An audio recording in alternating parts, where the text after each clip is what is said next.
Ian, I know you do a lot of hypno healing in your practice. What exactly is hypno healing?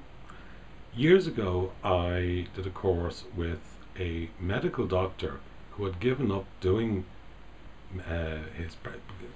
given up doing his practice and had moved over to what's called hypno healing. And I was intrigued by this, and I went along to one of his talks and subsequently did his full course on hypno healing.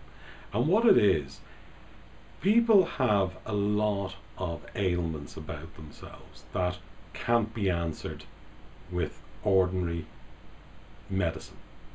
They have maybe a frozen shoulder, or they have a stiff neck, or general ailments that they have. And what hypno healing does is using the mind to heal your own body. We all know that the mind is a very, very powerful tool. We use very little of it.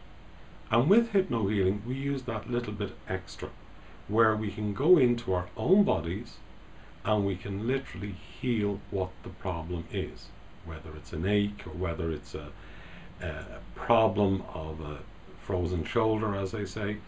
The one thing I always make sure is that the client that comes to me for hypno healing has been to a GP first, has got it covered, that there's absolutely nothing physically wrong. In other words, I would never treat somebody who comes to me with a pain in their right side because it could be appendicitis. So therefore, they need to go and get it treated by a professional surgeon. I'm talking about aches and pains that you get in your body.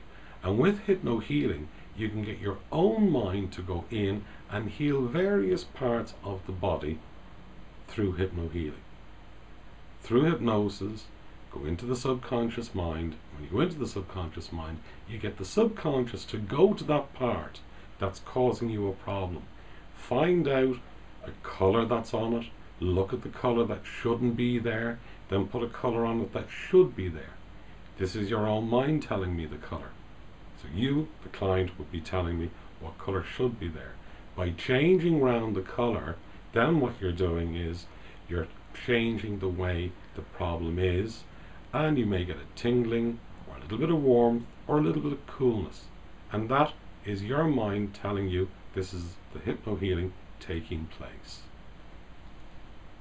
What sort of aches and pains or other issues would be suitable for treatment with hypno healing, Ian? As I said, the one thing I always like to check is that the client has been to their GP, so that there's no underlying problems. And this is one thing that is very, very important. When a client comes to me, if for example they've got a stiff neck, as I said, or they have a shoulder problem or something that needs to be addressed, but the GP says, well, there's nothing obvious that's causing this, that's when I would do hypno healing with them. And it can go anything from a pain in the toe to a pain in the head.